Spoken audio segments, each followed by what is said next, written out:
Hi friends, இன்றைக்கி நம்ம பார்க்க போகிறது மஷ்ரூம் பிரியாணி. அதுக்கு என்னென்ன தேவைன்னா, நான் ஒரு 200 கிராம்ஸ் மஷ்ரூம் நறுக்கி வச்சுருக்கேன். அப்புறம் ஒரு ஒரு பெரிய தக்காளி, ஒரு தக்காளி, அதுமாதிரி பெரிய வெங்காயம், நல்லா பெரிய வெங்காயமாக ஒரு வெங்காயம் எல்லாம் நைஸாக நான் கட் பண்ணி வச்சுருக்கேன். பாஸ்மதி ரைஸ் எடுத்து நான் ஒரு 1/2 அன் ஹவர் ஊற வச்சுட்டேன். அது கூட நமக்கு மசாலா ஐட்டம் என்னென்ன தேவைன்னு பார்த்து எடுத்து வச்சுருக்கேன். நான் என்னென்ன மசாலா எடுத்து வச்சுருக்கேன்னா, coriander powder, jeera powder, garam masala powder, lal mirch powder, turmeric powder, இதெல்லாம் எடுத்து வச்சுருக்கேன். இதெல்லாம் எவ்வளோ மெஷர்மெண்ட்டுங்கிறத நான் ஆட் பண்ணக்குள்ளே சொல்கிறேன். அப்புறம் பிரியாணிக்கு நம்ம தாளிக்கிறதுக்கு நம்ம பிரியாணி தாளிக்கிற அந்த மசாலா ஐட்டம் தாளிக்கிறதுக்கு பேஸாக பட்டர் எடுத்து வச்சுருக்கேன் நான். இப்போது நம்ம எப்படி செய்யலான்றத ப்ராசஸை பார்க்கலாம். இப்போது ஸ்டவ்வை ஆன் பண்ணிவிட்டு நான் அதில் நான் குக்கரில் செய்கிறதுனால குக்கரை டேரெக்டாக வச்சு அதிலே தாளிக்க போகிறேன். குக்கரை வச்சாச்சு. குக்கர் ஹீட் ஆகட்டும். கொஞ்சம் ஹீட் ஆனோடனே நம்ம பட்டர் ஆட் பண்ணலாம்.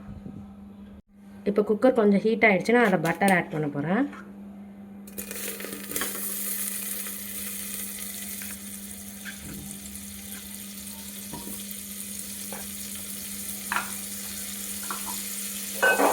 என்னதான் நம்ம பட்டர் ஆட் பண்ணாலும் கொஞ்சமாக ஆயில், ஒரு 1/2 டேபிள் ஸ்பூனாவது ஆயில் அதை ஆட் பண்ணிக்கணும். அந்த பட்டர் மெல்ட் ஆகிற வரைக்கும் வெயிட் பண்ணுவோம். அதுக்குள்ளே தாளிக்கிறதுக்கு தேவையானதெல்லாம் எடுத்து வச்சுக்கலாம். நான் பட்டை, கிராம்பு, ஏலக்காய், பிரியாணி பூ, சோம்பு, கசகசா இதெல்லாம் எடுத்து வச்சுருக்கேன். இதெல்லாம் ரெடியாக எடுத்து வச்சுக்கோங்க. இப்போ பட்டர் ஃபுல்லாகவே நல்லா மெல்ட் ஆகிடுச்சு. இந்த டைமில் நான் இந்த எடுத்து வச்சுருக்க ஐட்டத்தையும் இதில் ஆட் பண்ணுறேன். அது பொரியிற கேப்பில் நம்ம ஆனியன் ஆட் பண்ண போகிறோம்.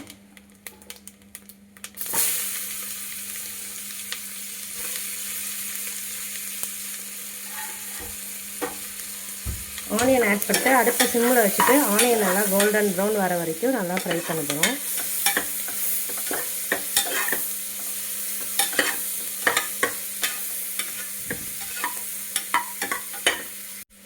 வெங்காயம் இந்த அளவுக்கு ப்ரௌன் ஷேடுக்கு வதங்கினதுக்கு அப்புறமா இதில் தக்காளியும் இஞ்சி பூண்டு பேஸ்ட் இருந்ததுன்னா இஞ்சி பூண்டு பேஸ்ட்டை ஆட் பண்ணிக்கலாம். நான் இதுக்கு இஞ்சி பூண்டு பேஸ்ட் ஆட் பண்ண போகிறதில்ல. உங்களுக்கு ஓகேனா, உங்களுக்கு ஃப்ளேவர் பிடிக்குன்னா இஞ்சி பூண்டு பேஸ்ட் ஆட் பண்ணிக்கோங்க. தக்காளி ஆட் பண்ணிவிட்டு அதையும் நல்லா வதக்க விடுறதுக்கும்.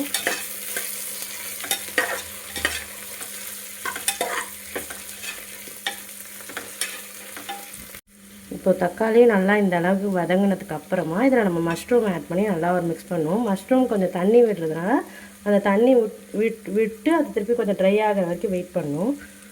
மஷ்ரூம் ஆட் பண்ணலாம். மஷ்ரூம் ரொம்ப சின்னதாக இல்லாமல் ஓரளவு இந்த மொத்தத்துக்கு கட் பண்ணால் தான் அது இதில் வெந்துடுறப்போ உங்களுக்கு கரெக்டான சைஸுக்கு வரும். ரொம்ப குட்டி குட்டியாக கட் பண்ணிங்கன்னா இதுலேயே அப்படியே மஷ்ரூம் இருக்கிறதே தெரியாமல் போயிடும். ஆனால் மேக்ஸிமம் கொஞ்சம் பெருசாக கட் பண்ணுங்கள். மஷ்ரூம் ஃபுல்லாக ஆட் பண்ணிவிட்டு இதையும் நல்லா மிக்ஸ் பண்ணிடலாம்.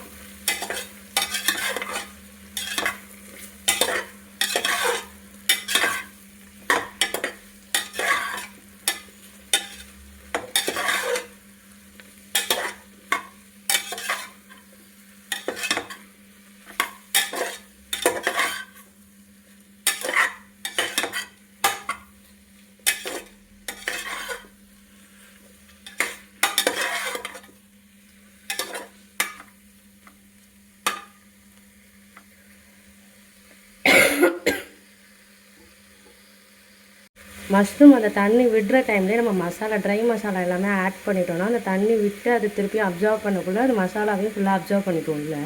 அதனால் இப்போ நம்ம ட்ரை மசாலா எல்லாம் ஆட் பண்ண போகிறோம். இதில் நான் என்னென்ன எடுத்து வச்சுருக்கேன்னா, வரமிளகாத்தூள், அது நம்ம காரத்துக்கு ஏற்ற மாதிரி எடுத்து வச்சுருக்கேன். ஏன்னா காரம் இதில் அது மட்டும்தான் போட போகிறோம். ஸோ அதனால் அது. அப்புறம் மல்லித்தூள், ஜீரகத்தூள், கரம் மசாலா தூள், பிரியாணி மசாலா கொஞ்சமாக, இது எல்லாமே ஒரு 3/4 டீஸ்பூன் எடுத்திருக்கேன். மஞ்சத்தூள் ஒரு 1/2 டீஸ்பூன் எடுத்திருக்கேன். இது எல்லாத்தையும் அப்படியே இதில் ஆட் பண்ணி மிக்ஸ் பண்ண போகிறோம்.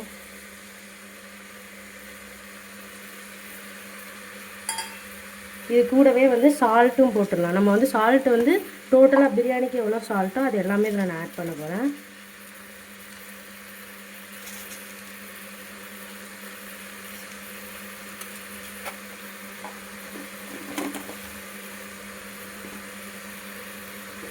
ஆட் பண்ணிட்டு இது எல்லாத்தையும் நல்லா மிக்ஸ் கொடுத்துடலாம்.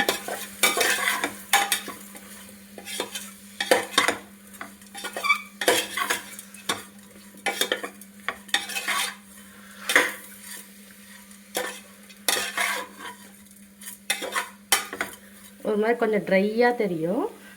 கொஞ்ச நேரத்தில் மஷ்ரூம் தண்ணி விடக்குள்ளே இது வந்து உங்களுக்கு இதுவாகிடும்.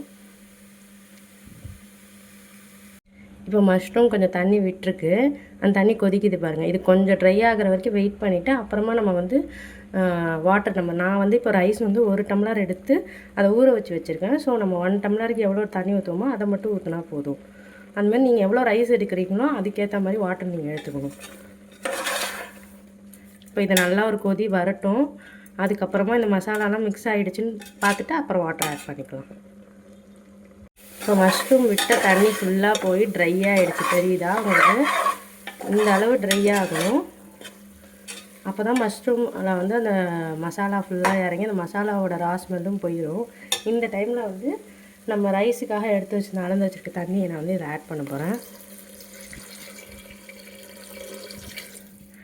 ஆட் பண்ணிட்டேன். இது இப்போ நல்லா கொதி வர வரைக்கும் வெயிட் பண்ணிவிட்டு அப்புறமா இதில் ரைஸ் ஆட் பண்ண போகிறோம். இந்த அளவுக்கு வாட்டர் நல்லா கொதிக்கிற டைமில் நம்ம பாஸ்மதி அரிசி வந்து கழுவி வாட்டரில் ஊற வச்சுருக்கோம்ல, அதை வாட்டர் ரின்ஸ் பண்ணிவிட்டு இதில் ஆட் பண்ணலாம்.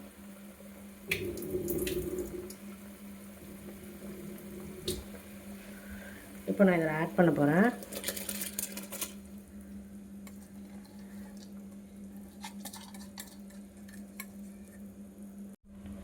ஆட் பண்ணிவிட்டு பொறுமையாக ஒரு மிக்ஸ் கொடுக்கணும்.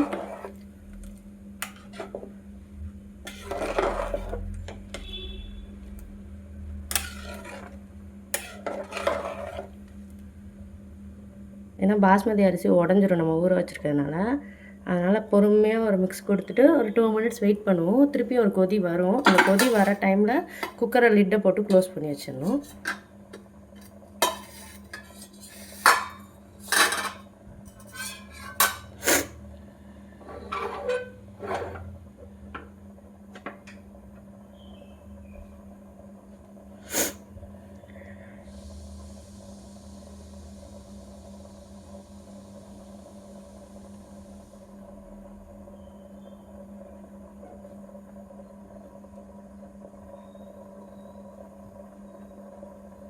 இப்போ இந்த மாதிரி லைட்டாக அந்த கொதி வர டைமில் அப்படியே குக்கரை லிட் போட்டு க்ளோஸ் பண்ணிவிட்டு சிம்மில் வச்சு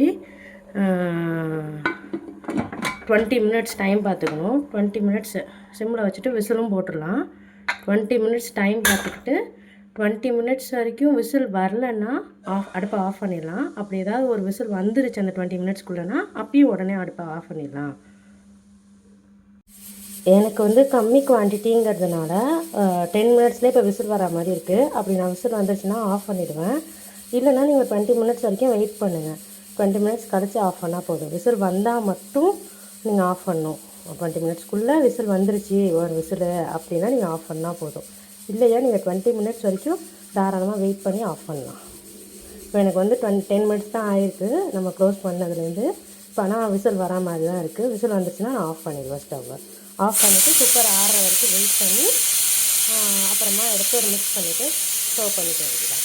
இப்போ நான் ஆஃப் பண்ண போகிறேன் ஸ்டவ்வை.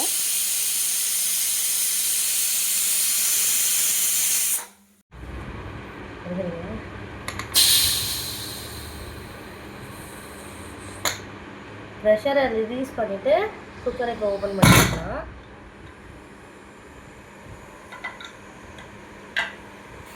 இப்போ இதை நல்லா ஒரு மிக்ஸ் பண்ணிக்கலாம்.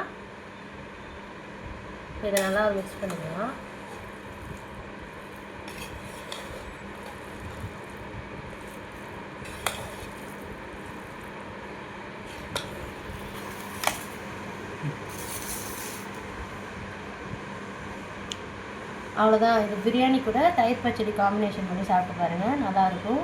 ட்ரை பண்ணி பாருங்கள். தேங்க்யூ ஃபார் வாட்சிங்.